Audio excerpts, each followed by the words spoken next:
So this is Everyone Communicates, Few Connect, and it is a mastermind.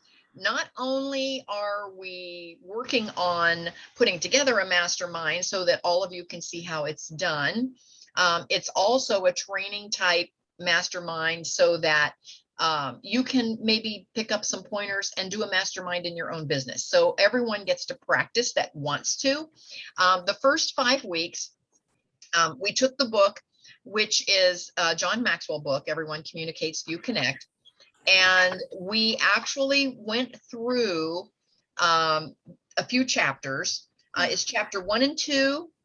The book is kind of divided in half. And we did chapters 1 and 2, and then we jumped over and did chapters 6 and 7. And then we tie it all together in the 5th session. And that kind of gives a great overview of the book. Women for Women is the actual group that sponsored us to begin with, and helped set everything up. And so I always give a little kudos to them. They have a Facebook page, Women for Women. You're welcome to visit that. We also are in meetup.com under Everyone Communicates, Few Connect. If you go to meetup.com and Google Everyone Communicates, Few Connect, you will see the link there where you can either click through and buy the book if you want, or you can simply click through and download some Cliff Notes. And then the Cliff Notes are free, and it gives you all the information that you need for chapters 1 and 2 and chapters 6 and 7. Now, the first 5 weeks, I facilitated through those chapters, and everyone kind of, participated in the mastermind, which was the whole point of we're actually learning how to communicate better and connect on deeper levels while we're learning how to facilitate a mastermind. So then the second 5 weeks, Mason is our facilitator. And then our next 5 weeks coming up, and I have the dates here, is going to be Angela McBride. So welcome. Yes. So anyway, we are currently today on chapter 7 of the chapters 1, 2, 6, 7. So we're on chapter 7. And then on November 26th, we will tie it all together with chapter 9. And so that will then be the end of Mason's facilitating. And Mason, you're doing a wonderful job. So thank you so much. And then we're gonna skip December because our date actually falls on December 24th, which is Christmas Eve. So we're going to skip December, and then we will start again in January. And in January, it will then be Angela. Okay. And Angela is going to take us through January, February, March, April, and May for 5 sessions. And again, Angela, if you want to go to the meetup.com, you can download the Cliff Notes if you want, or you can order the book. The link is there to order the book, but you can go straight to Amazon. That's not an affiliate. No one's getting paid for the book itself. I am certified under John Maxwell to teach this Everyone Communicates, Few Connect, but I do not have an affiliate link for the book. It's John Maxwell's book. And so you can just go straight to Amazon. And I think there is even some Cliff Note downloads there on Amazon under Everyone Communicates, Few Connect by John Maxwell. So that's up to you how much you want to, I don't want it to cost anything if you're not wanting to buy the book, but it is a great book. So with that said, one of the things that we talked about is connecting, and I won't get into, we all know how important it is to connect. But I also want to talk a little bit before we get started with Mason on just how to set up a mastermind. So first of all, you have to set up your framework as to, how you want to run your mastermind. Now, I like the 5-week sessions personally. It takes about 5 weeks before a group really starts to connect with each other. Oftentimes folks can jump in for a session or two and it's easy for them to jump right back out. But when you have them for 5 sessions, that 5 seems to be the magic number. So if you're going to do your own mastermind, you want to design it around 5. One of the issues for us is that we're doing once a month. And so what happens is it gets stretched out to 5 months. And it's easy for some folks to drop off because, they kind of forget about us in between there for 30 whole days of all kinds of craziness in all of our lives, as we all know. And so if you want to do a mastermind in your business, I recommend basically starting out for free to get a core group of folks that kind of gel together. That kind of becomes your tribe. And that group starts to connect with each other. And oftentimes you can get that connection to go a little deeper. Oh, we got Debbie coming in. You can get that group to go a little deeper communicating if you shorten it up and not have 5 months. You could do 5 weeks. You could do 5 days. So you could do a mastermind every day for 5 days. I personally like the 5 weeks the best because it gives everybody a little bit of a break, but yet it's close enough that you don't forget about each other, if that makes sense. So I kind of like the 5 weeks if you're going to do a mastermind for your company or for your business. And that way you can get a little bit deeper connection there and folks will tune in. So once you do a couple of those free ones and develop your core group, that core group then will become your tribe. They'll become your fans. And so at that point, see, you can then start charging for the mastermind, and that group will start inviting folks as well. And you can start charging, but that core group becomes your founding members, and you give them free membership to whatever you're doing because they're going to be your raving fans that's going to tell other folks and start getting people attending. So that's a great way to get started. Plus with a mastermind, you have to have some back and forth to make it a mastermind. If you're just sitting there and you're just talking and recording yourself talking, you're not getting that interaction. And so that's why it's so important to start and just take some closest folks to you and do it for free. The second thing then is, how do you invite? Once you kind of get your feet wet and you kind of know the material and you're going to go through those chapters. Now, again, this book, Everyone Communicates, You Connect, is what we're using for this mastermind to show you how to facilitate and then also to talk about how to start a mastermind. But we want you to use your material when you're finally creating your own mastermind. We want you to, if you have a book, if you have a topic, if you have a passion, you can do some research and put it into 5 steps. 5 steps on how to create a blog, 5 steps on how to write a book, 5 steps on how to, Debbie's into homesteading, so I'm going to pick on Debbie for a minute. 5 steps on how to can tomatoes or how to create a homesteading business or whatever. So it's whatever your passion is. And I know Mason, he is finally, as he goes down that path, we start first and get clarity second. Oftentimes we feel we want to have clarity first before we start. We actually have to start and then get clarity. And since Mason has started, he is getting more clear and has somewhat, and maybe this has even gotten more clear since I've talked to him last, has decided that he is a storyteller. And so he could do 5 steps to becoming a great storyteller and use that as a mastermind. And that would then, attract his tribe. So you see where we're going from there. And so how to invite. Once you've done your mastermind and now you want to learn how to invite folks. Oh, and it looks like we've lost Mason. Yep, we've lost him. He's no longer in the list.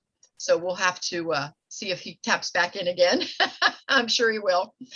So anyway, at that point, you now want to know, how am I going to invite folks to this particular mastermind that I'm doing?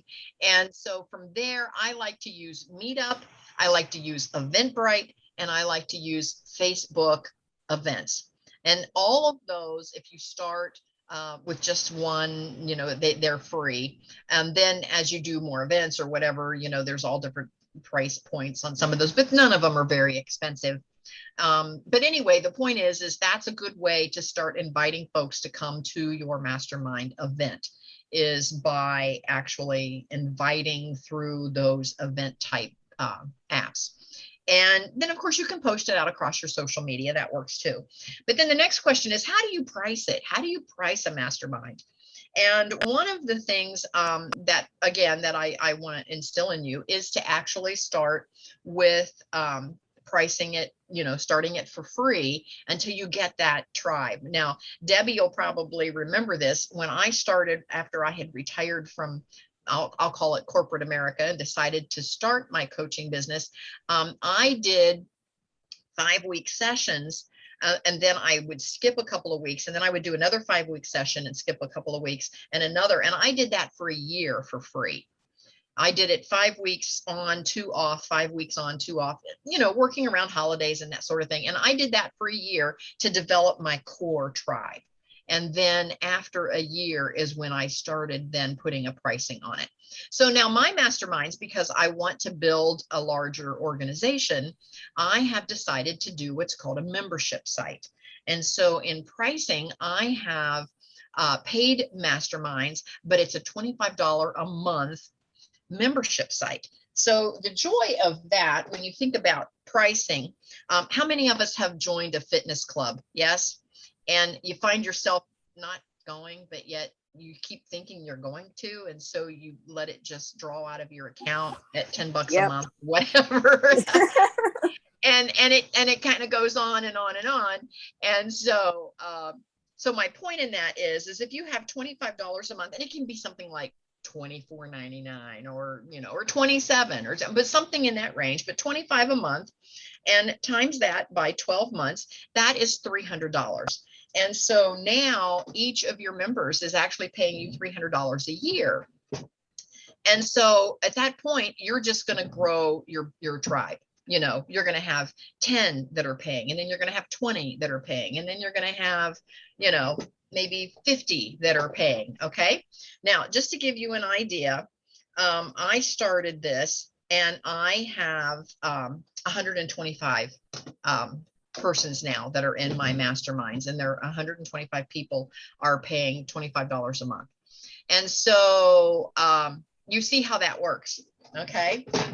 So again, let me just kind of show you the math here. If you have $25 a month times 125 people, that's $3,125 a month. So I now have a $3,000 a month income just from starting a membership site mastermind. And so that's the joy of how things compound. Okay. You see how that works, and it's not that expensive, and it just works really well. So that's just some examples on how you can price. You can price your masterminds, per mastermind. Now, again, as Debbie can tell you, because we're both in the Igniting Souls tribe, some of the masterminds are huge with a price ticket. Some of them, like this group that I'm involved in, that's the conferences this weekend, they have a $10,000 a year mastermind. And that's not uncommon in some of the big thought leaders. If you even are connected with the John Maxwell team, they have a mentorship program, which is nothing more than a huge mastermind. And it's upwards of 10,000 for the year.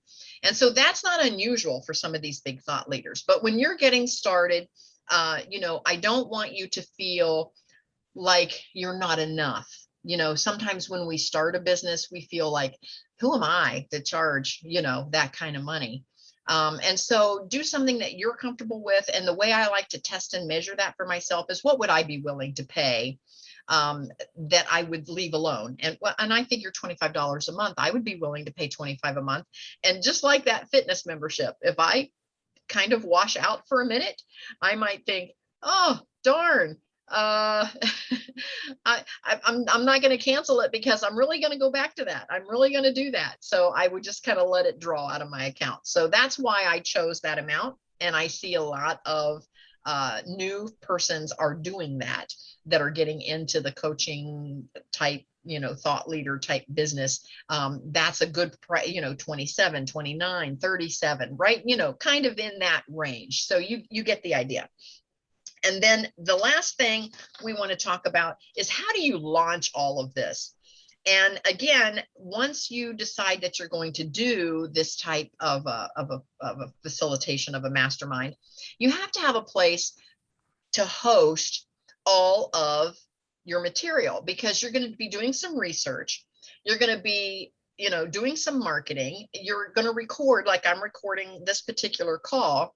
And now you have to have a place for all of that to sit, kind of like your library, so that your members can get value. If they're paying you $25 a month, they want a place where they can go in and either re-listen to an episode or check out the material or download, the Cliff Notes or the book that you're using or whatever you're teaching from. And they're going to want a place where they can tap in and get all of that. And there's all kinds of platforms out there. If you have a website, oftentimes you can do courses and all of that right in your website. And there's a way that you can hide some pages of your website that only persons, your members with a password, can get to those hidden pages, which then makes it, if you're charging, see, only the folks that are involved in that organization with you can get to that material. So you can do it right on your website. There is some websites that you can do that.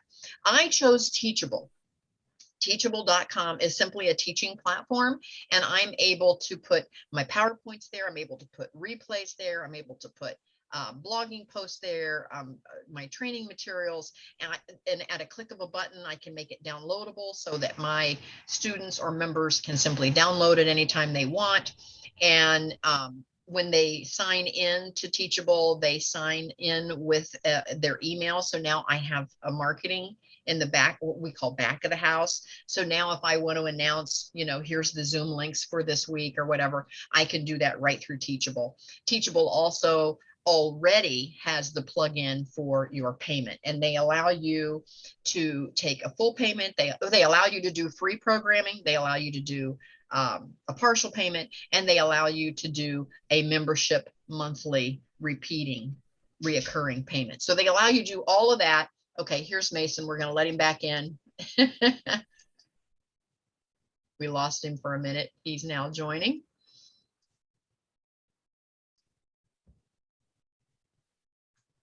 And I see that he's there, but his microphone is not on yet.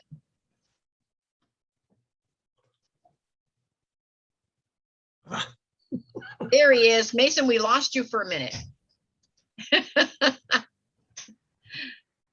Are you there? Can you hear us okay? Oh, he's connecting to audio now. Okay, we see that he's connecting. Okay, you're on mute. You can unmute yourself, Mason. Yeah, he's there. That's what you think. He's in outer space now. What happened? Right. You flew right out of Hawaii into outer space. So, okay. Now, when I left, Kathy was explaining the background of Zoom meetings. So, here's one thing when you're dealing with masterminds and Zoom meetings you have to deal with is technology. For some reason, even though my laptop, a relatively new laptop, says I have signal, I could not connect with you guys. So now I am literally connected on my phone, holding my phone up. Pardon? I figured something like that happened because you didn't come right back on right away. And I thought, uh-oh. And so this is part of the technology challenges we face when you're dealing with this, is these kind of things. You have to adapt to it. Because to be quite honest, I was rather frustrated. But now we're back on track, and now I can kind of see everybody. Maybe, maybe not.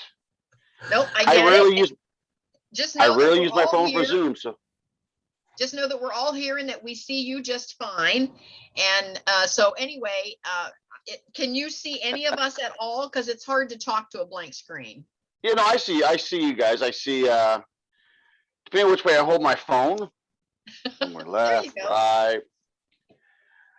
I can see you. I see Grace. I see Angela. Unfortunately, I don't see Debbie, but I know she's there in the background and in spirit. So Debbie stepped away from her camera, and then we also have where is she? Gabri is still with us. Yes. Gabri.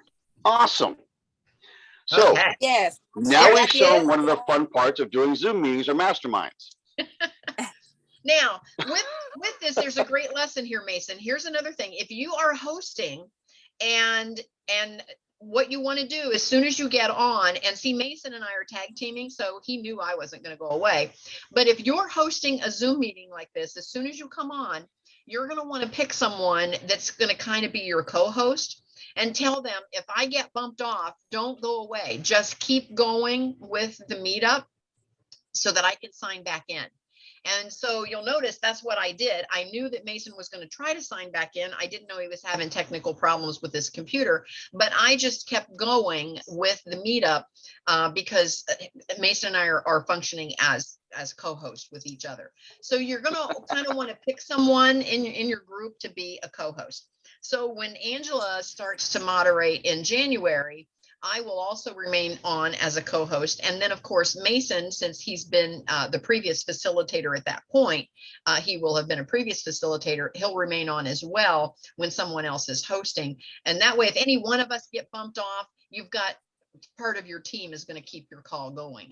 And so that's just an important piece on any kind of technology. Doesn't matter whether you're using Zoom or whether you're using conference.com or any type of online system. So Mason, just to catch you up, we went through how to set the framework for a mastermind, how to do the invites, how to price, and then how to launch and where you're going to host platform, if you will, all of the material that you put together for your mastermind so that your members can kind of tap in. So with that, we are going to hand it back over to Mason to actually continue on with where we are in our Everyone Communicates and Few Connect material. So Mason, I'm going to turn it over to you. And if I lose you, I'm just going to hang in there till you come back. So story time today, ladies. So we're talking about, everybody communicates, few connect. And in this chapter, we're talking about keeping it simple. So here is what you should not do when talking with someone. Don't do this. Basic training for me, many years ago. We've got our rooms ready for inspection. And what I thought was a cooler, notice air quotes, cooler upperclassman comes in, and he's offering to, because they're teaching us how to get ready for an inspection. And he comes in the office and look at a room, and here is what I said. I looked at him and said, "Sir, would you please come in and critique our room?" Now, we are 18-year-olds, 19-year-olds, and I'm looking at a fellow 19-year-old. I use the phrase, "Will you critique me, please?" I was not speaking with someone. I was trying to be smart and intelligent and affluent and using big words. And I promise you, the word critique, while technically accurate, did not fit in that situation. I wasn't talking with someone. I was trying to talk above him. I was kind of trying to show off. I promise you, he did show me the error of my ways. He did in a very clear manner explain to me that I don't need to use such big words and use smaller words, about 4 letters or so. That I wasn't, and the point was, I wasn't speaking with him, even though he offered to help us, my roommates and I was trying to show off. I was trying to show how smart I was. And I used a big word, critique. Technically accurate, totally inappropriate for that situation. When you're talking with folks, and I've had this conversation, I had this conversation with my son. When you talk with people, you want to talk with them. It's interesting. The phrasing in the book, they say, Maxwell talks about talking to people, not above them. I personally don't even like that phrasing. I'm not going to talk to Kathy. I'm not going to talk to Angela. I want to talk with them. If I talk to you, well, this is my personal feeling. If I talk to you, I've actually kind of taken you down a notch. I talk to my dog. I talk to Piper, but I want to talk with, because I want to engage. And to me, the word with, and I can't give you the definition, so please don't shoot me on this. The word with implies a two-way street. It's what's the word I'm looking for? It's a partnership. I'm working with you. I'm talking with you. If I talk to you, then you're in receive mode only, but I want you to be interactive. So when we're talking with you, we want to keep things, you want to keep them simple. The title of this chapter is Keeping It Simple. When you're talking with people, you want to keep it simple. You can use the word critique when that's not really what you need to say. We all know lots of 50-cent words. We do. But in your day in and day life, day in and day out, how often do you use those 50-cent words versus when a nickel word will do just fine? Use that. Because otherwise, unless you're in a very technical situation, it can come across to many folks as you're trying to show off, you're trying to belittle or put down. And even though it was never your intention, people may take it that way. And if that happens, we've talked about this in the past, of all the talking you do, only what, 17% is retained? You want to make sure you're part of that 17% of the messages people receive each day. I'm just drawing a blank on the numbers. We were talking earlier, Grace. Every day you hear about 35,000 messages every day, different kinds. But we as people only retain about 17% of that. You want to be part of that 17%.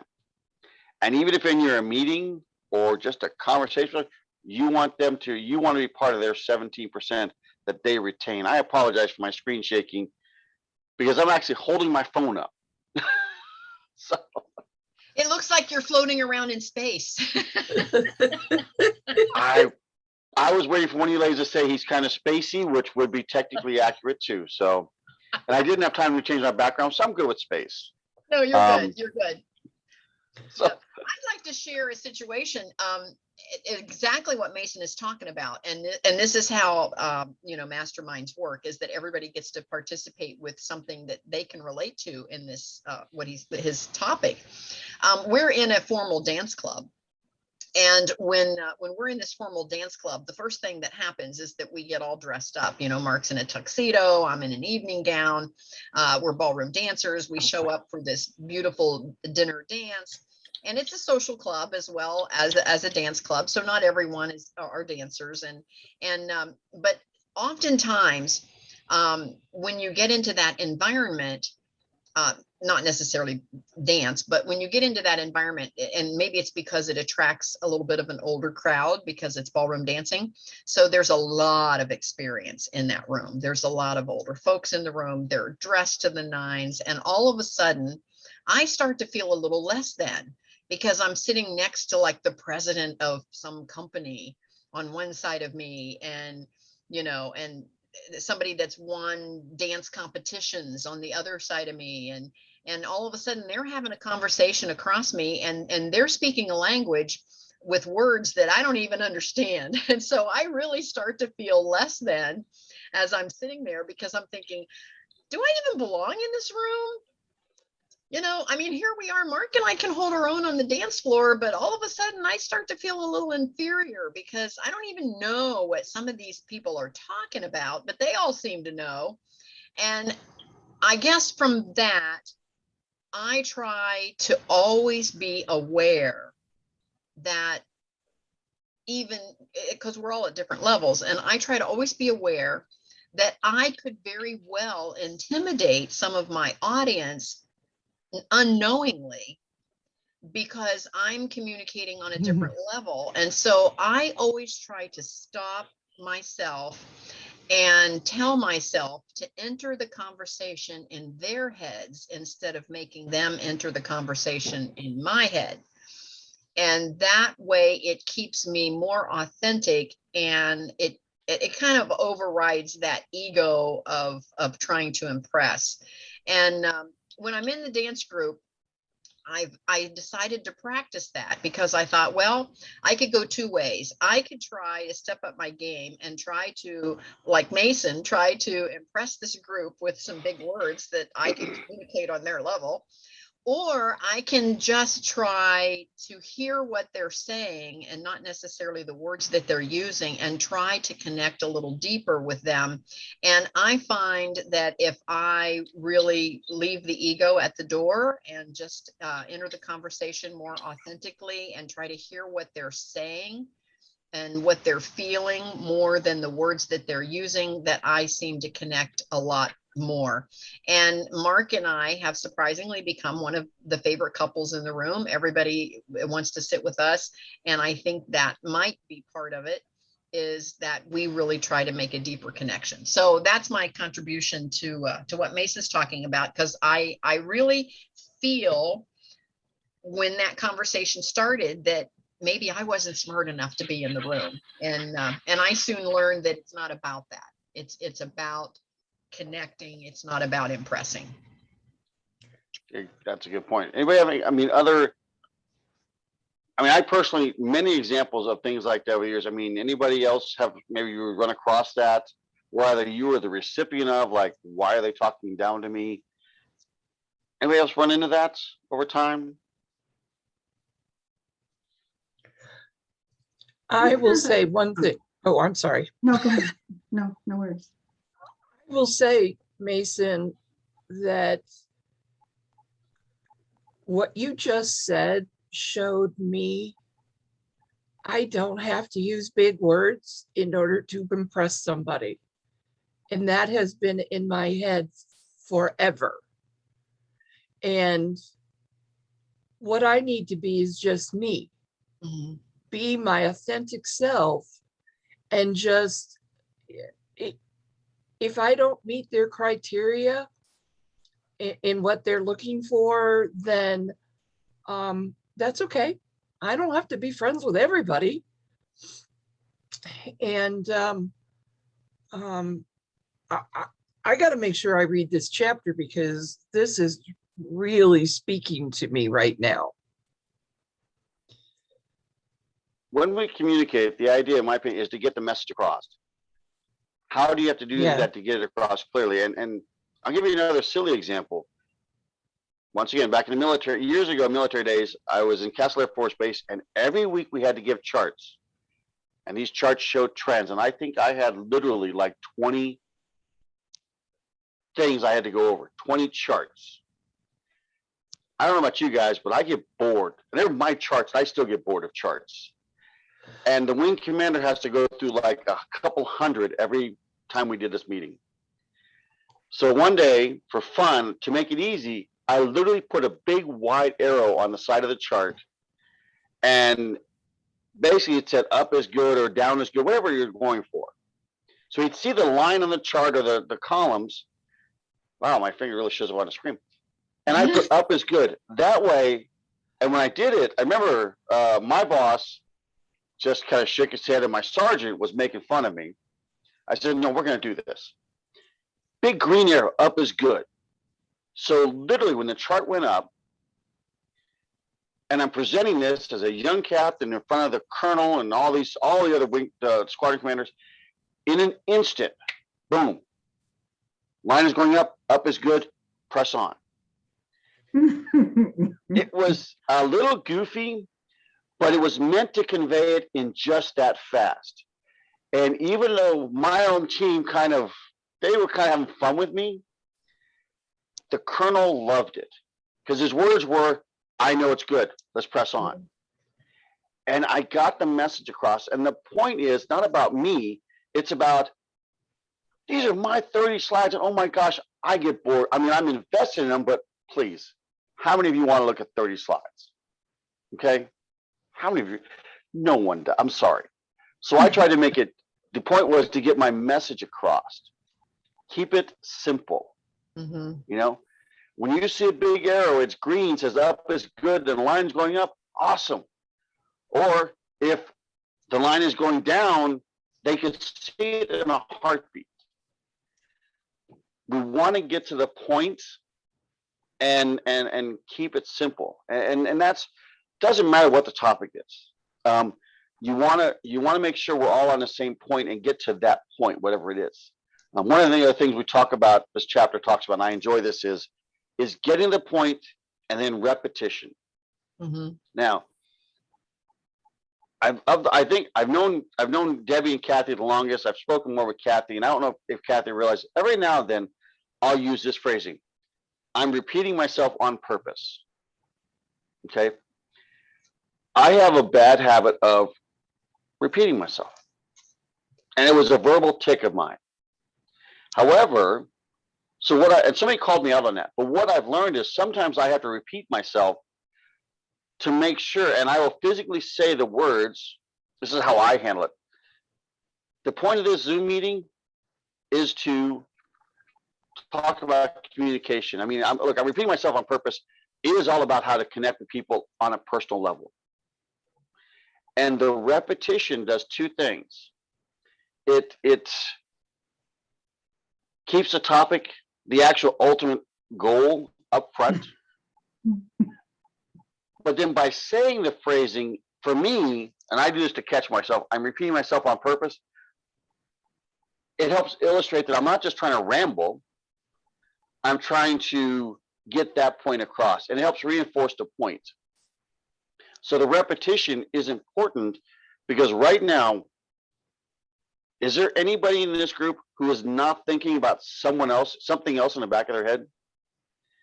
Kathy, you've got to walk 10 miles and you've got your guest and you've got your conference. I don't know about ladies the rest of your lives, but is there anybody else who doesn't have something else going on in the back of their head right now? Yeah, I'm I cooking mean, right now. Okay, somebody's cooking. So, and that's common. That's okay. Let's be honest, that happens. Mhm. So I've got multiple things going on in my head. So the idea is by repeating this, by saying, hey, the point is, and even if we were sitting in a formal conference room right now, same thing. Someone's phone's going to chirp, or vibrate, because you're nice, it's going to vibrate. Someone is thinking about, I don't know, a meeting from this morning, or something this afternoon. So by saying the repetition, it helps bring it home. Or in this case, I'm noticing on my screen, my hand movements are really distracting, so I've got to stop that. So getting to the point and then saying what the point is and repeating it helps keep everyone on task. Okay. And that's what we're trying to do. We're trying to get a message across. In this case, we're trying to communicate. I'm competing against whatever else is going on in your life right now. Even if it's a casual conversation. So if we're trying to get to a certain point, don't be afraid to say that politely, whatever phrase you're comfortable with. For me, it's, look, I'm repeating myself on purpose because, whatever yes. Well, I have a comment that I'd like to share. One of the things that I noticed is when I am on social media, as you post something on the thread, it immediately disappears as soon as other people start posting or whatever. The thread just disappears right on down the line. And so when I'm doing masterminds or any type of marketing for any of my products across social media, I find that I need to post it more often. And again, I'm repeating myself on purpose. And because what happens if other folks are like me, and again, I try to enter the conversation in their heads instead of making them enter the conversation in mine. What happens to me is I'll see an event that I want to go to. And then when the day comes around, I can't find the darn event to figure out where the link is. And I'm like, why didn't they post it again today? So, because today's the event and I can't find it. And so anyway, I try to keep that in mind, that if I'm doing the mastermind, folks are busy and their lives are busy and the kids are busy and there's just things coming at you all the time. The most recent commercial that I saw that really made me smile was this couple that needs to buy a new car. Maybe you've seen it. It's just a new commercial that's just come out. And this couple needs to buy a new car. And he goes, honey, we've got to go pick out a car. And she says, okay, well, the kids have ball practice today, and then there's dance rehearsal tomorrow, and then there's the recital tomorrow night, and then there's church on Sunday morning, and then there's lunch with our parents. And he's like, oh, so we're never gonna get to shop for a car. and that's kind of what happens in today's society. And so I try to make it simple, but I try to repeat myself on purpose whenever I have an event coming up so that folks can find it easier. And I also, the other thing that I do is whenever I'm posting anything, I started posting more in bullet points instead of in paragraph form, because again, that gets right to the heart of the matter. And it's easier for folks to glance through 3 or 4 bullet points than it is for them to read a paragraph to get the information you're trying to share. So that works really well as well. And also in your profiles. I don't know if many of you have been on Clubhouse yet, which is a brand new social media app, and it's amazing, by the way. The profiles there work much better in bullet points as to, what you're about, because once you start speaking, folks will click on your profile just to kind of see who you are and what you have to offer. And again, they don't have time to read down through this whole big long paragraph. So I started doing more and more things on bullet points. And again, I can repeat myself on purpose that way. So that's my contribution to the repeating part of this mastermind today. Back to you, Mason. So, I mean, has anyone else, how about this, just for fun? Can anyone describe a meeting where you sat in a meeting, either personal or professional, and you knew it was supposed to be going someplace, and it just went everywhere else but?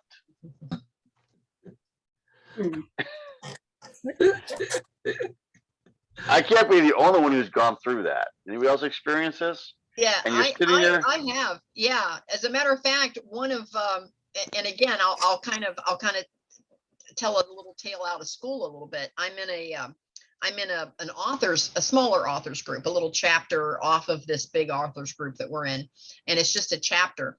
And so I offered to host it with the Zoom call, but I was not the facilitator. I was just hosting the platform so that they could all meet on Zoom during all these closures. And it turned, all of a sudden, it became a complaining fest. I mean, everybody was just, and it just went south from there. It just went downhill. And then all of a sudden, the whole energy of the call changed because, well, I'm unhappy. Well, I'm unhappy. And it's like everybody was trying to outdo each other on how unhappy they were. And I thought, I'm not the facilitator. So I was trying to not, jump in. But I thought, how do I get this turned around? And so, yeah, that. I wasn't sure what the intent of the meetup was, but I'm sure it wasn't that. I used to go to a support group for because of a certain diagnosis or whatever that I had, and I wanted to get support from other people who had the same illness or whatever, and I stopped going because people were people ended up comparing their it was really funny because they were comparing their medication and their level of pain, and so I it wasn't very supportive for me, so I stopped going. So it wasn't on on track, and but and also to back up for us, if I may, Mason, you're talking about repetitive talking with people. I do that all the time because I'm looking for feedback and clarity, and I find that when I repeat myself, the feedback that I get from it could be a child or an adult. It can be like nonverbal feedback, or it can be verbal feedback, and that's what I'm looking for when I repeat myself. And also, if I'm in a teaching situation, when I do the repetitive, when I repeat myself, for me, even personally, it helps me to learn better, to digest what I'm learning, and it puts it in my brain, in my mind, versus I don't have to go back to it. And so I like you, I also repeat myself on purpose, just so I can like grasp hold, kind of like Velcro. I want to stick to me and stuff. So I totally get that. So two things real quick. One, my phone, I can only see so many faces at a time. So if you're trying to say something with the little hand raised, I'm flipping back and forth. So if I miss it, please just chime in. The other thing real quick on what Angela just said, if you're facilitating a conversation or a group or whatever, like I could see, Angela, in what you're saying, okay, in your group, they started comparing medications. It seems to me not knowing more details, the moderator at that moment could say, hey, let's talk for a moment. What are your experiences with blah, blah, X medications?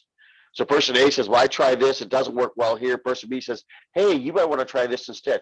And that's a valid conversation, but it's a topic. It's not the whole thing. So that's where when you moderate or facilitate, okay, this is important for a few people. Let's take a quick moment, compare this. What are your experiences? And then now let's come back to the point. The point is X. And that's where, as moderators, facilitators, we need to keep an eye on that. Sometimes a conversation will naturally take a small tangent. That can be productive, but you've got to bring it back at the appropriate point. And that's where we have to step back as moderators and facilitate. And sometimes I will actually, once again, knowing myself, I'll use a phrasing. If I have to tell a side story to get back to anybody, I'll say, look, I'm going to tell you something, but this is actually relevant. And I'll use that phrasing.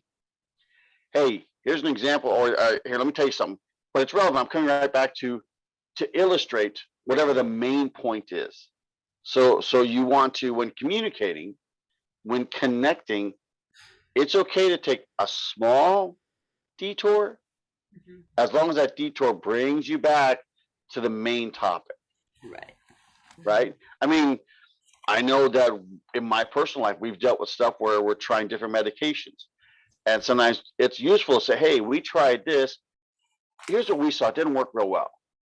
Try that. And then we brought it back to the bigger issue, whatever that was.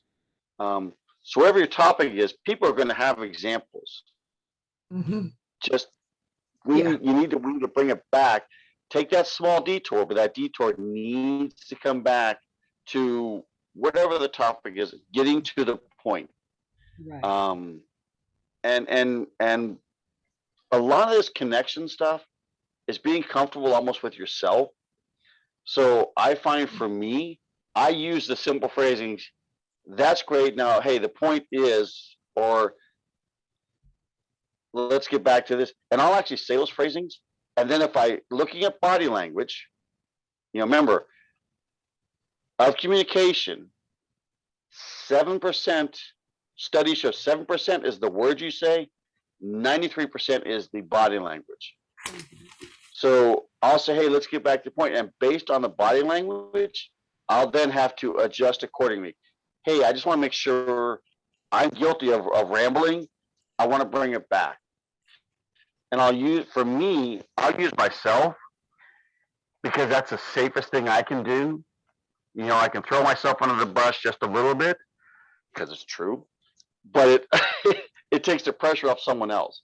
So if Debbie is trying to go down the path of, wherever, and I'm picking you, Debbie, and I want to reel her back, but I don't want to pick on Debbie openly, I'll say, hey, I have a bad habit, let's not go there. I want to bring it back because otherwise I'll ramble. So it's these things when connecting, because it's all about connecting the impression you create. It's how are you connecting? It's not just the words, it's how are you presenting them? Well, plus, Mason, when you do that, you're not making the person that maybe got off track, you're not making them feel bad. Right. Yeah, because you're kind of taking the heat for it. You're saying, okay, I'm rambling now, let's get back on topic. And so you're kind of taking the heat for it, for the conversation getting derailed, and you're not, and so that makes the other person not feel bad. Exactly, yes. So and once again, the whole purpose is for us to connect, keep it simple, bring it back on point. Sometimes we, once again, saying less if need be. Examples are always great, but we have to make sure, I have to make sure I keep them reeled in. We all have lots of experiences, lots of examples, good, bad, and different. Reel them in, keep them focused, because our point is like today, the point is keeping it simple. How do we connect and keep it simple? Because each one of us consider and tell funny stories about this, and that, but we have to bring it back so we make that connection. So we fit into that 7%. Yes, Grace. Good morning. So I want to maybe just parse the distinction between keeping something simple and making and not adequately dealing with complex topics, because I've noticed that sometimes that effort towards simplicity becomes obscure because you're dealing with something complex. And so, there is a balance. And it seems to me that in communicating today, there's a lot of effort toward maybe not so much making sure that the person understands by telling them what you're going to tell them, and then tell them what you told them. I think that's a John Maxwell formula. And you can do that in using 3 sets of different words, but it's not necessarily oversimplifying, which is the other, too far to the right kind of thing, where people are then feeling like you're talking down to them as if they don't understand. So you're oversimplifying a complex thing. And it's a question of balance, it seems to me, as opposed to, like, I was listening to a podcast where the language that the podcaster was using was an effort to engage with an audience that they weren't really a part of. So they used a lot of profanity unnecessarily. They used language that was sort of, not appropriate to the topic to relate to this audience. And then that comes off as not actually relating. That comes off as you're assuming, some sort of effort to be quote unquote hip, which probably dates me using that word, but No, it doesn't. As opposed to actually relating to your audience by just being who you are. You can look at my gray hair and you really wouldn't expect me to be talking like, whoever the latest, rapper is. You'd be shocked if I did that. And I'd be shocked if I could. And so why should, so there is this balance in terms of your authentic self. Relative, as simple as a relative word. Sure. Simple is a relative word. So like a 50 cents word, which I remember hearing that from my ex-husband, that I use a lot of 50-cent words. And I'm like, dude, get a dictionary. There is a need at times to speak accurately, and be able to communicate complex things with words that are maybe not your basic 4-letter word, because it's a complex notion. And it just occurs to me that if you're doing that, you do have a responsibility to go back and ensure that the person has heard it by asking questions, using, definitions, whatever, to ensure that the complexity is translated. But we can't, avoid difficult topics in an effort just to be simple, right? And so somewhere there's this, the facilitator's obligation is to understand what that balance is. I would 100% agree, and I'm going to jump in here for a second. 100% agree. The word keeping it, the phrasing he was saying is relative depending on topic. For example, if we're going to, okay, I like to write children's stories. Okay, so I can either talk about the fun part of writing children's stories, or I can talk about there's a message I'm trying to convey, which makes it a little more advanced. Or my background, is in logistics and Six Sigma. Now, if I'm going to discuss supply chain optimization and Six Sigma topics for improving that with you, there are certain things I'm going to speak to that, which will be a little more, and it depends on my audience. If you are familiar with Six Sigma and supply optimization, then we're going to discuss looking at the process analysis, and we're going to look at identifying and a net recur. We can use that. That's fine. If, say, for example, and I'm going to pick on Kathy, say Kathy's background isn't supply chain And it isn't. and Six Sigma, then I'm going to take those same concepts and make sure I'm speaking language that she can relate with. I'm afraid that maybe I convey to you, I want to dumb things down. No, I just want to speak with the person. And that's because what you said is exactly right. Your topic needs to be handled accordingly. Okay. If we're speaking a technical topic, then we're going to use technical terms.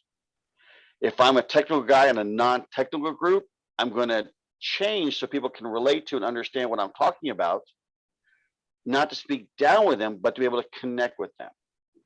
You know, if I speak with you my days as I was a war planner in the Air Force, and I'm going to talk about my WPM and pre-planning and the logistics, you know, I'm going to change it so that you can understand what I'm referring to, you know, not dumb it down, but so you can relate to what I was referring to, maybe in terms of more, if you're not from that background. But I definitely agree with you 100%. When I say keep it simple, it's keep it simple in terms of so you can understand and be on the same page. That's what I refer to as, yeah, it's simple as a relative term. You know? Now, I want to interject also when you're running a mastermind, and I'm going to switch gears just a hint and talk about you as a facilitator instead of you as an attendee. As a facilitator, oftentimes you'll be on a topic that some of your members want to know more about, and some of your members do not want to know more about. And that's a perfect opportunity. If you start to get more than 3 people questioning one of your topics, that's a perfect opportunity to create another mastermind on a more narrow topic. And you can, and I'll give you an example. I have a group called Build a Better Business, and we're going through the whole series of how to build a better business, how to create your value proposition statement, and then how to put your story together as your cornerstone of your content. And from there, how to make your offers. And then once you have that in place, how you're going to market all of that. And so we talked about across social media, we talked about blogging, we talked about podcasting, we talked about being a speaker, and all of those are marketing avenues for those products that you've created. Well, my group all of a sudden kept asking more and more about blogging, and they're like, well, what platform do you use? And I'm stuck on this, and I don't know how to create my pictures, and I don't know. And so from that, we broke off a subgroup, and I actually started a whole blogging lane because I had so many folks in that Build a Better Business that wanted to know more about how they could create a blog and how they could just monetize the blog and make that one of their products.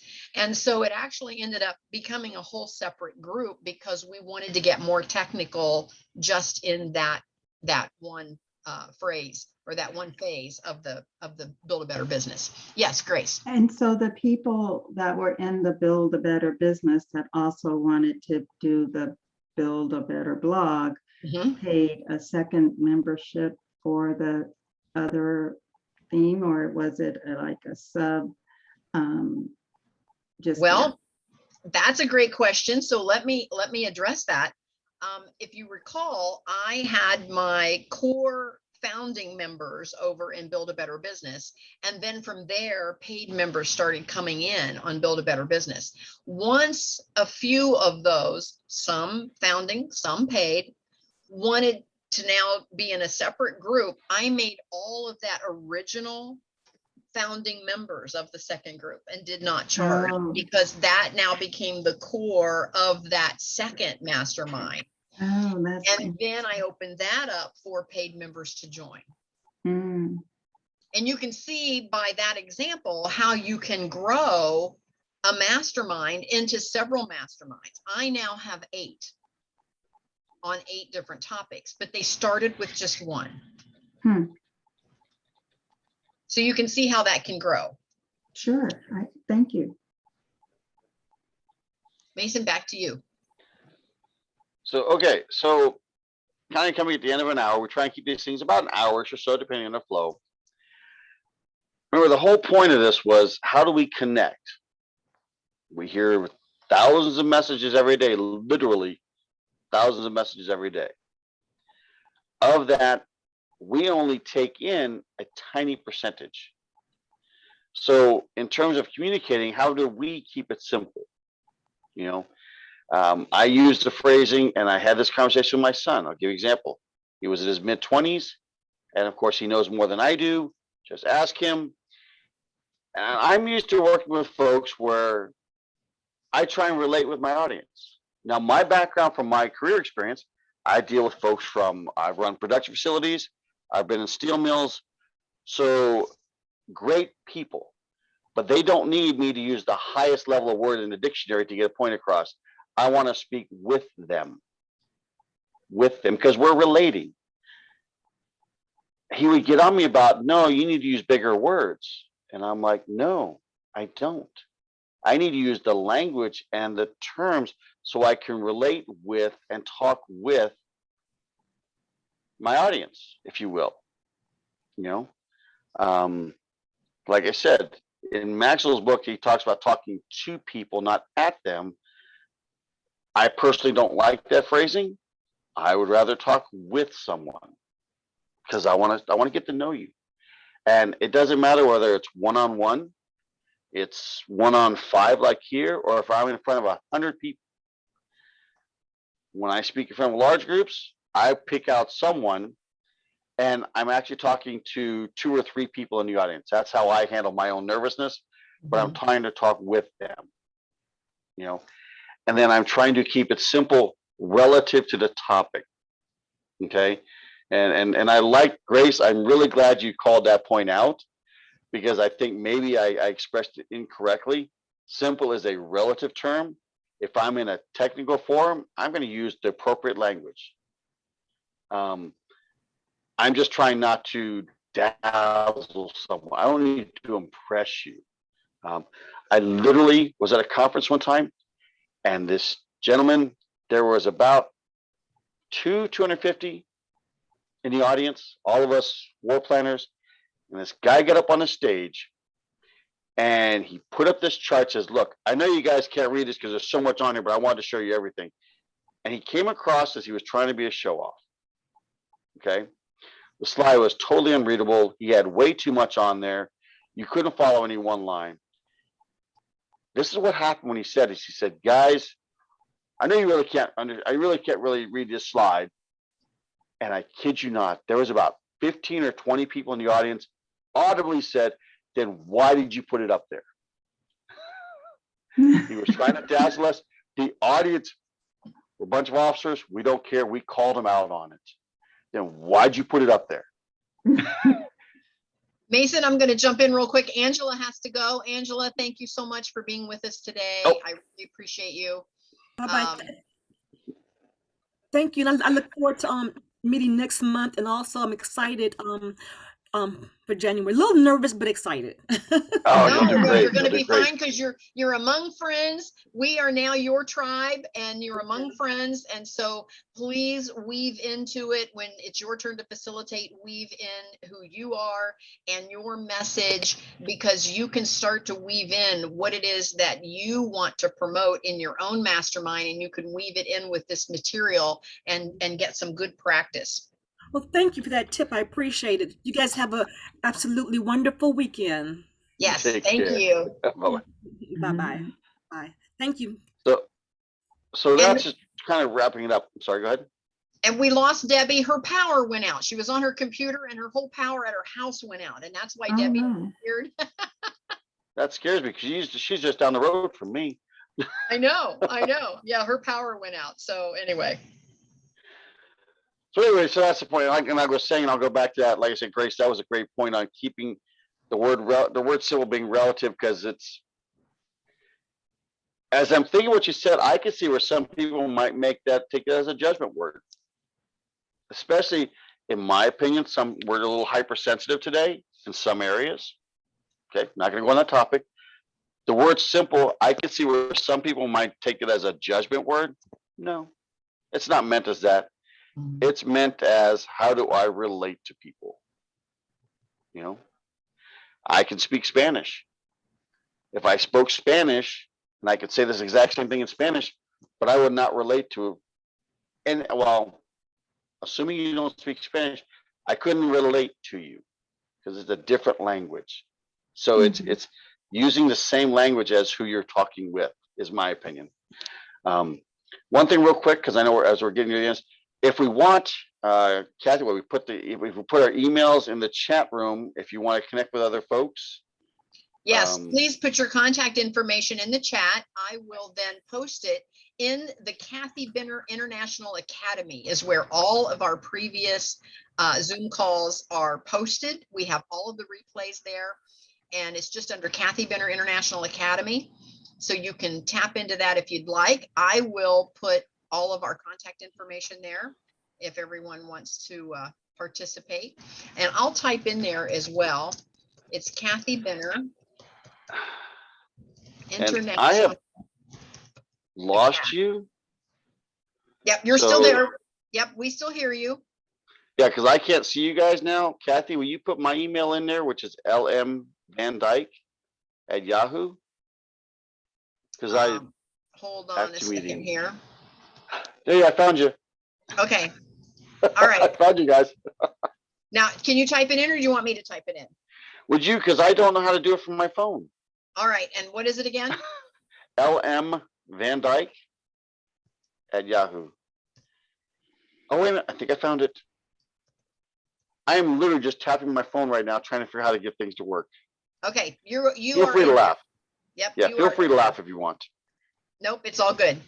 Yes, Grace. I found this book. I have an app called Scribd, SCRIBD, and the book is there for free. So Okay. if you have a Scribd membership, and it's like, I don't know, $60 a year, but you know, they have thousands of books, but not always new books, and it is there.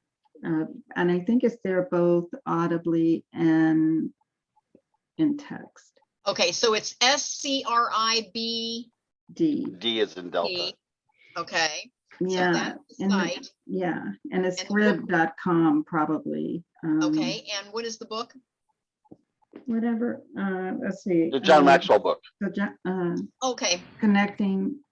Everyone communicates, you connect. Right. Okay. The reason I like this topic, especially now, is since we're doing so much more on Zoom, I think depending on how you handle it, it's harder to connect, in my opinion. So you really have to try and be focused on that. That's my experience, my opinion, is you have to really be focused on how to be able to communicate in a way that connects with someone, that you can relate with someone, and it's electronically. And we do lose a little bit of something there. So you have to really, in my opinion, be cognizant of what you're doing and why. So that's why I personally really like this topic. So. Well, next month, and I do want to share this, we're going to talk about Mason, the reason that I'm here. Oh, go ahead. Kathy.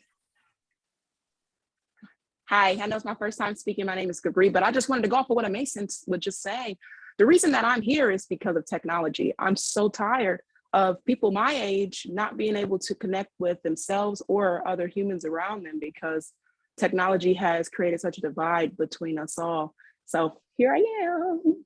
We love that you're here. Thank you for being here today. We love it. Yes, thank you so much. Next time we come on, it'll be Mason's last time in his 5-week series. And chapter 9 is how we tie it all together. And it's going to be called Connectors Inspire People. So when we're connectors, we do inspire other people to connect. And the formula for next month is what they know plus what they see plus what they feel equals inspiration. And so as connectors, we want to bring what they know, what they see, and what they feel, because those three things is what equals inspiration.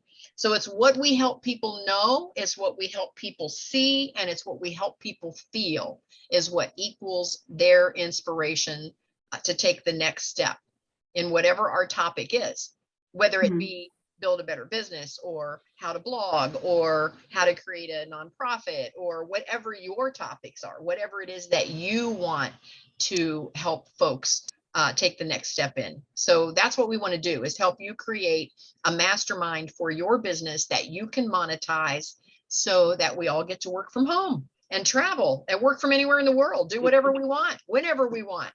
Isn't that a beautiful thing? Yeah. I love it. Mason, I'm Building gonna that let connection in the digital world. I'm gonna let you tie it up and sign us off. Well, actually, that's, I mean, pretty much wrapped it up. It's all about the connections. That's the important part. It's all about the connections. And I don't know a better way to sum up than that, you know. So, but anyway, thank you, everybody. I appreciate the input. So, lady, I mean, it's very helpful to me. It actually is helpful to me. I learn a lot by doing this, and I really appreciate Gabri's comment about, we got, you know, your phrasing my age made me feel kind of old, but that's okay. I am. But it's true. Is how do you connect now when it's not so much face to face? You know, how do you make that connection when it's electronic? You know, it's not like, you know, walk up and shake your hand, or let me take your hand in both of mine and then repeat your name 3 times, and all those techniques that work for remembering people and connecting people. Well, I can't reach out and physically grab your hand, Gabri, and shake your hand, both mine, you know, I can't do that.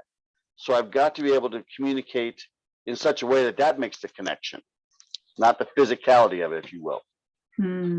So That's a good point. Remember that? Yeah, you're taught when you're taught to shake hands. If you take one person's hand in both of yours and you shake it gently, not creepy, say their name, was it 3 to 5 times during the conference? It helps you remember people, it helps you make that connection.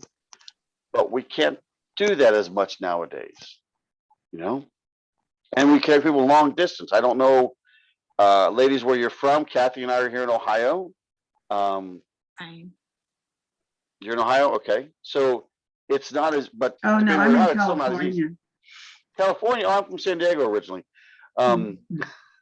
So, Grace, well, good we're morning glad then. you're here. Gabri, we're glad you're here. Thank you so much.